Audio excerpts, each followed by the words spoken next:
Hola, bienvenidos quienes nos acompañan el día de hoy a esta plática.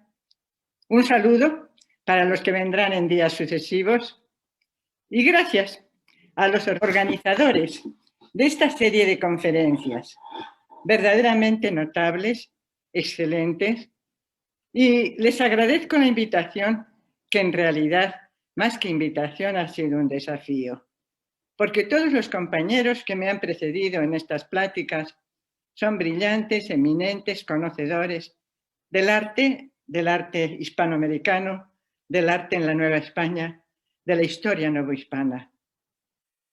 Yo les voy a hablar de algo mucho más sencillo que eso. Les voy a hablar de lo que conozco un poco, que es la vida cotidiana, lo que normalmente no pasa a los documentos ni se encuentra en los libros de historia, porque lo consideramos irrelevante o no suficientemente notable para que merezca recordarse. Y sin embargo, es tan importante que está en nuestras vidas todas las horas y todos los días del día. Entrar en lo cotidiano, identificar a un personaje de un tiempo tan remoto como el siglo XVIII, en el que puedo situarme, resulta muy difícil para nosotros en el siglo XXI, cuando, si queremos hablar de símbolos, nos encontramos sumergidos en una cantidad de símbolos y signos que los representan como nunca antes habían existido. ¿Por qué hablo de estos símbolos, de los que nunca tomamos conciencia? Porque si a mí se me ocurre tocar esta plaquita, esta laminita, ustedes enseguida saben, está marcando, está llamando. Pero si además tecleo, está escribiendo. Y si estoy escribiendo, estoy señalando una serie de dibujitos, de rayitas, que son letras, las cuales a su vez representan sonidos. Y cuando esos sonidos se combinan en distintas posiciones, se convierten en palabras, las cuales son a su vez representación de objetos, sentimientos, actividades, pensamientos, un símbolo de otro símbolo de otro símbolo, así encadenados. No faltaban los símbolos en el siglo XVII o en el siglo XVIII, pero todavía se conservaba en el recuerdo, en la experiencia personal y familiar, una combinación de signos que representan elementos naturales, símbolos evidentes y símbolos artificiales, como son los que utilizamos en esta ocasión, los que acabo de mencionar. Símbolos naturales serían mirar al cielo, está nublado, o sentir calor, hace sol, o ver humo, hay fuego. Esos serían los signos naturales que todavía tenían su importancia y se les prestaba suficiente atención. Además de ellos, estaban ya muchos símbolos, porque la sociedad novohispana, como todas las sociedades, se había forjado a partir de un complejo de ideas, de prejuicios y de valores que exigían determinado comportamiento de parte de los individuos que pertenecían a esa sociedad. Vamos entonces a imaginar, vamos a crear a un individuo común, lo llamaría mediocre, o sea, mediano, ni muy rico ni muy pobre, ni muy viejo ni muy joven, ni muy amable ni muy antipático. Un individuo mediocre del montón. Estamos usando símbolos. En un montón hemos puesto a estos individuos a los que me voy a referir. Y este individuo había tenido la conciencia de la importancia de los símbolos a partir de uno que es aquel que ninguno de nosotros podemos eludir, porque desde el momento en que nacemos ya tenemos asignado un símbolo que no hemos elegido, por supuesto, que es nuestro nombre. ¿Cuántos de los viajeros que llegaban a Indias procuraban eludir su primer apellido o el segundo, o el nombre o el de algún pariente o su estado civil. Estaban modificando a la hora que escribían o dictaban o expresaban sus datos, sus signos de identidad, los estaban modificando. En este caso vamos a referirnos a alguien en particular. Vamos a ver ahora, con permiso voy a compartir la pantalla con ustedes para que vean un individuo cuyo nombre original era Macedonio Rey. Pero ese no era un nombre muy afortunado para viajar y para ser aceptado, para hacer fortuna en definitiva.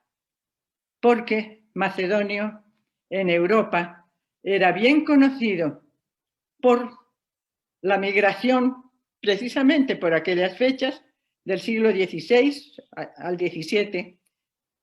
Los gitanos de Macedonia habían viajado, se habían movido por Europa y desde España no fueron pocos los que llegaron a América y muchos conservaron sus signos de identidad. Pero este señor no. Macedonio tuvo que sobornar a un tinterillo y echar unas gotitas de tinta en su nombre para convertirlo en Martiriano Reyes. Eso ya sonaba mucho mejor. Martiriano Reyes era un nombre con el que se podía presentar en sociedad y que quizá le permitiría hacer fortuna. Pues bien, a este personaje nos lo vamos a encontrar en un día cualquiera en el cual ya había madurado, había conseguido el pequeño éxito que había pretendido cuando llegó a la Nueva España y, como un incansable trabajador, había conseguido apoyarse en su buena suerte y en ese momento estaba muy satisfecho. Por supuesto, se había olvidado de aquella mala visión que tenían en España de los gitanos, de los cuales él ni siquiera quería hablar. Estaba muy contento con su nueva casa. Nunca había tenido algo parecido. Una hermosa casa. Pero tenía algunos inconvenientes. Es cierto que la escalera era muy modesta y estaba muy deteriorada. Había que hacer alguna reparación o corrían peligro cuando subían y bajaban. También había algunas goteras en la recámara, pero eso se arreglaba poniendo unas cubetas cuando llovía. En conjunto, y vista desde fuera, era una hermosa casa. Desde fuera era precisamente lo que le importaba, porque desde fuera estaban en la calle Plateros y eso le daba un timbre de éxito, de aceptación. No era cualquier cosa.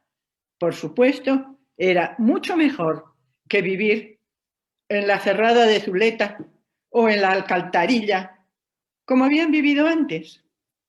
Entonces, estaba tranquilamente cuando algo lo despertó. ¿Qué había sido?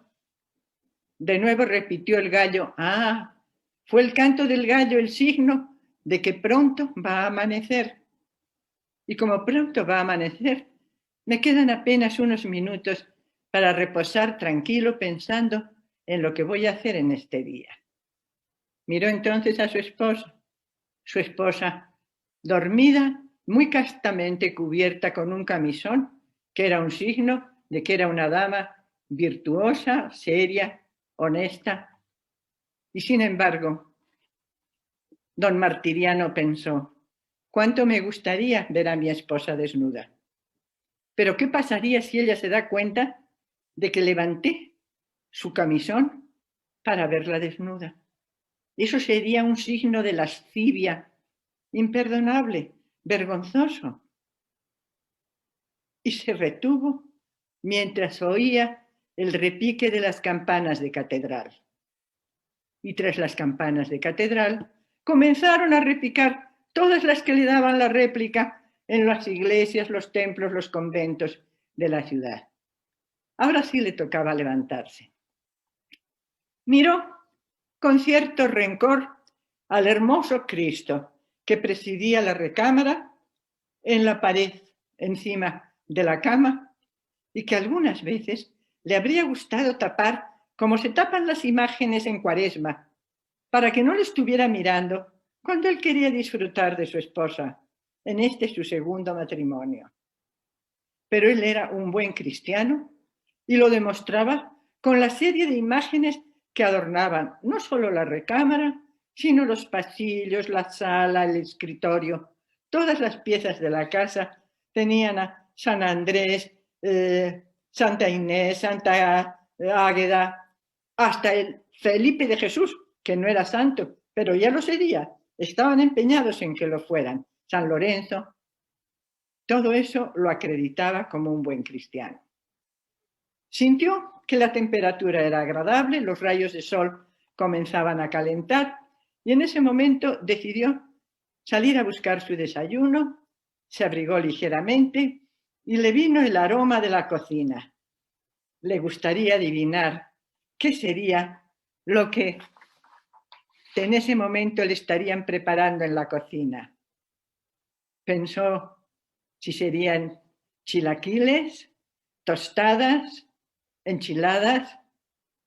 Se animó a seguir hasta disfrutar de ese desayuno que era su gusto. Regresó a la recámara y cuando regresó ya su esposa se había despertado. Se había despertado y en ese momento cepillaba sus cabellos.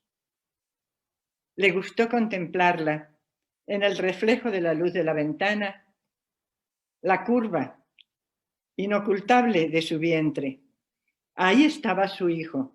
Era un signo evidente de que ahí estaba el vástago que no había podido conseguir en su primer matrimonio, pero que ahora podría ser el heredero de su pequeña fortuna, de sus bienes que con tanto trabajo había conseguido. Ahí esperaba al hijo que era su ilusión.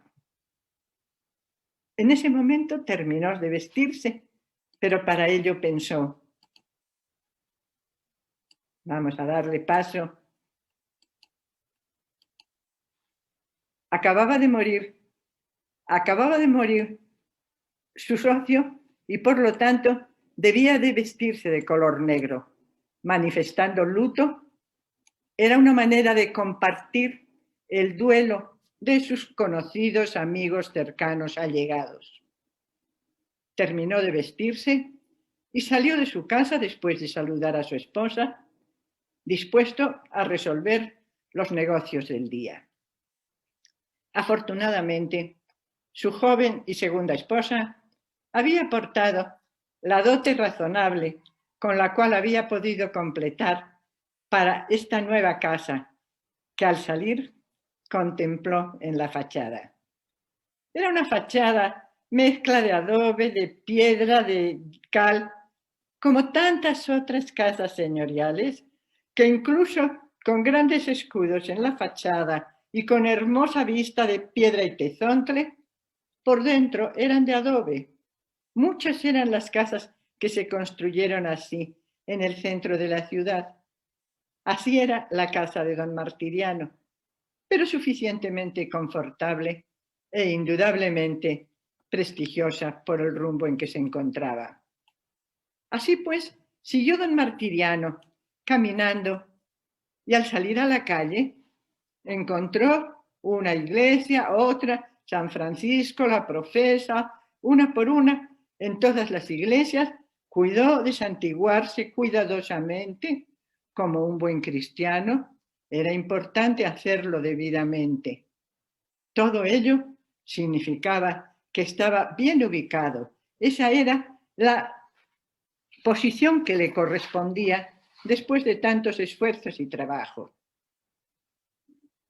Continuaba caminando y un poco más adelante le se oyó sonar una campanilla. La identificó enseguida. Era un signo reconocido.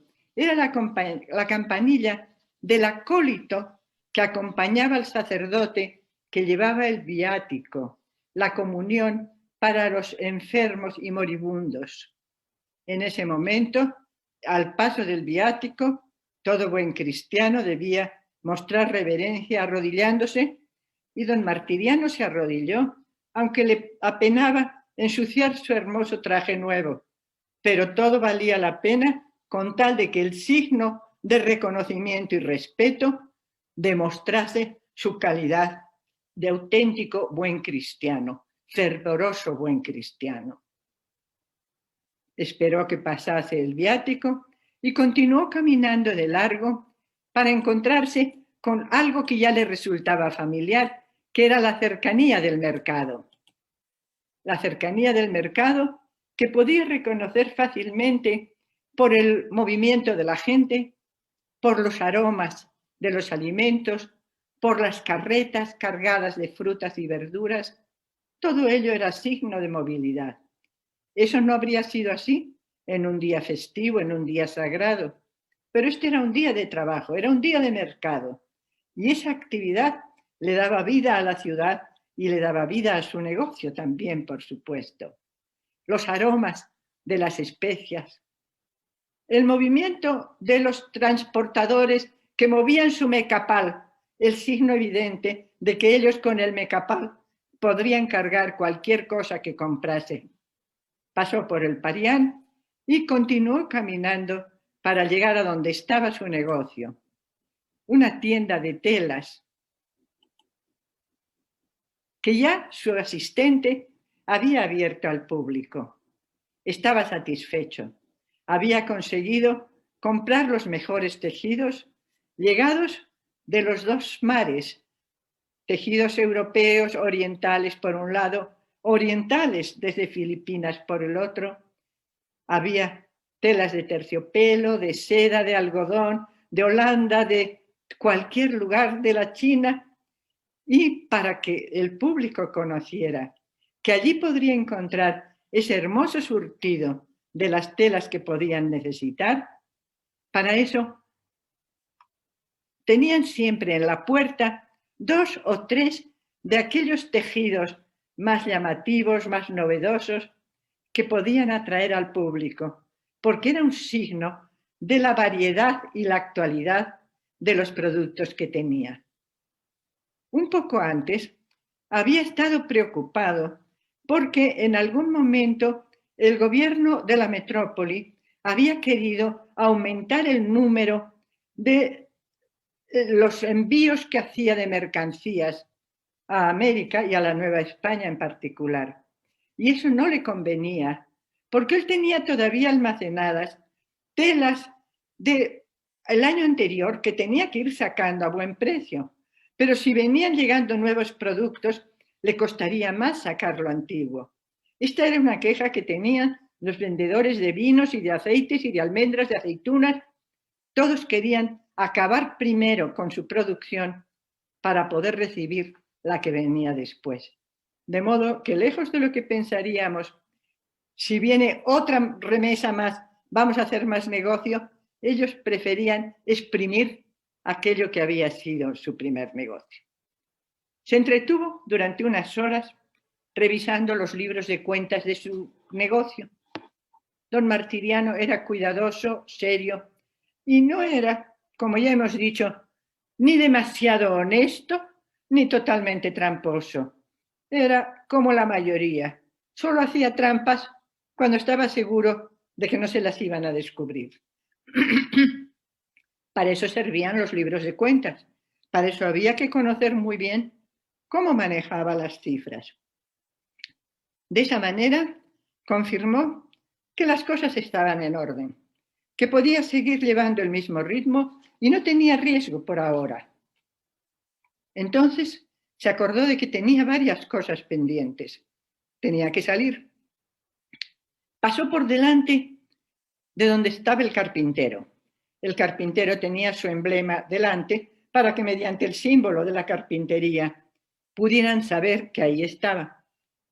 Don Martiriano sabía que tenía que arreglar la escalera, pero pensó que lo dejaría para otra hora. Era más urgente consultar al médico. También el médico se identificaba con su símbolo porque últimamente había tenido unos fuertes dolores de cabeza y sabía que el dolor de cabeza podía ser el signo de alguna enfermedad, de algún trastorno, de algún problema peor. De modo que dedicó un tiempo a la consulta que se resolvió con un jarabe que el médico le recetó y que tendría que comprar en la farmacia. Pasó por donde estaban los artesanos de todas las actividades y llegó a la barbería mesándose su barba, pensando que qué tal si todavía la cuidase un poco más, porque una cabellera bien cuidada, una barba recortada, eran signos de prosperidad, de bienestar, de seriedad, de pertenecer a ese grupo que podía permitirse el pequeño lujo de cuidarse. De esta manera continuó su paseo disfrutando de los aromas, los colores y las personas de la ciudad. Pensó en visitar a sus amigos con un saludo, una inclinación, quitándose el sombrero. En cada ocasión y a cada persona le daba el saludo que le correspondía, porque no era lo mismo. Había una forma de distinguir cómo se saluda al Santísimo, rodilla en tierra, cómo se saluda al señor, al marqués, al gran oficinista de la burocracia del virrey, a los amigos, a los sirvientes, a esos ni siquiera se les saludaba, pero en conjunto esto era. Sabía que durante su salida su esposa sin duda habría ido a alguna de las iglesias cercanas a su casa, aquellas iglesias que había visto al pasar, y esperó lo suficiente para oír el toque del ángelus. Era diferente el toque del ángelus. Se detuvo piadosamente, el ángel del Señor anunció a María, concibió por obra y gracia, etcétera, etcétera. Ese era el momento en que su esposa acostumbraba salir, y salió porque todavía, ilusionado con su relativamente reciente matrimonio y con el embarazo que tan feliz le hacía de su esposa, pensó coincidir con ella a la salida de la iglesia. Era lógico. Las puertas de las iglesias, los claustros de los conventos, eran el lugar idóneo para que se intercambiasen chismes, rumores, comentarios. Ahí era donde se encontraba fácilmente a las personas conocidas y era lo que se debía de evitar cuando no quería encontrarse con ellas. De modo que don Martiriano alargó su paseo hasta llegar cerca de la Alameda. Ya se estaba alejando de lo que era su casa, pero en ese momento se dio cuenta de que quizá era el momento de regresar, porque estaba viendo una señal que le anunciaba algo como un gran chaparrón. Aquellas nubes que se estaban acumulando eran signo de que muy pronto vendría un aguacero. Entonces, no solo don Martiriano, muy pronto se vio amarrarse la capa, ponerse el sombrero. Todos los vecinos empezaban a ponerse a salvo de ese chubasco que podría ser violento, repentino, y luego dejarles que siguieran con sus actividades. O podría ser duradero, como sucedía cuando esos nubarrones no desaparecían un día y otro, y se desbordaban las acequias, y se desbordaban los arroyos, y la ciudad se inundaba. Por eso la lluvia era una bendición porque refrescaba, pero siempre podía ser una amenaza, porque todavía quedaba el recuerdo de aquel aguacero o aquellos aguaceros, aquellos desbordamientos de la laguna que tuvieron a la ciudad inundada durante 2 años. Entre los recuerdos, los prejuicios, los valores, la vida de los novohispanos estaba anclada en la historia de su ciudad, una ciudad que con sus campanarios y con sus palacios, que con sus mercancías y sus vendedores y sus tramposos tenía su carácter especial y en la cual alguien mediocre, mediano, podría disfrutar con tal de que hubiera aprendido a tiempo lo que no se enseñaba en la escuela, lo que no se aprendía en la universidad, porque aprender a tratar adecuadamente a la autoridad podría librarle de muchos problemas con el gobierno. Aprender todos los requisitos para una religiosidad devota y fervorosa le ponía en muy buenas relaciones con la Iglesia. Llevar sus cuentas con mucho cuidado le podía evitar disgustos. Todo ello requería conocer un entramado de lo que estaba bien y mal se reflejaba en esa cifra equivocada, ese saludo incorrecto, esa manera de comportarse que no era la que correspondía, que le creaba enemistades. Todo eso lo aprendía en la ciudad. La escuela no podía enseñarlo. Y eso es lo que constituía la vida cotidiana de un novohispano común. La vida cotidiana, a la cual he dedicado yo muchas horas de investigación, muchos ratos de lectura de documentos, muchas búsquedas y muchos momentos de satisfacción, porque al fin y al cabo, la vida de los personajes de hace 300 o 400 años no era demasiado diferente de la nuestra. Sus intereses y su felicidad venía a depender más o menos de lo mismo que depende la nuestra. Pero ellos tenían presentes esos signos que nosotros olvidamos, no les prestamos a la atención, pero sin los cuales tampoco hoy en el siglo XXI podríamos ser bien aceptados y podríamos disfrutar regularmente de nuestra vida, porque esos pequeños signos de la vida cotidiana son precisamente los que nos hacen sentirnos aceptados en una sociedad que hemos creado, porque la sociedad no son ellos, la sociedad somos nosotros. Y a esa es a la que debemos de dedicar alguna atención, para que no llegue el momento en el que esas letritas desaparezcan, porque ya nuestra lengua ni siquiera sea importante, porque nos estamos comunicando con muñequitos.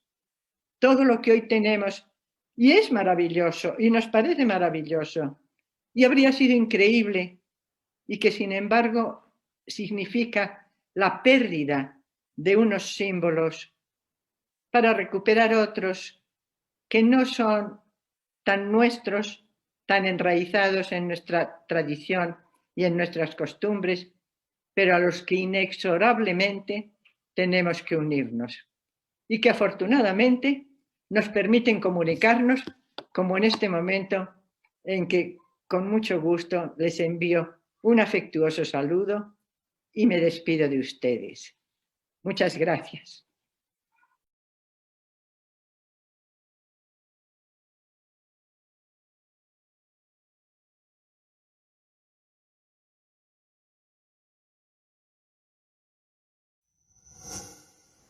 Gobierno de México.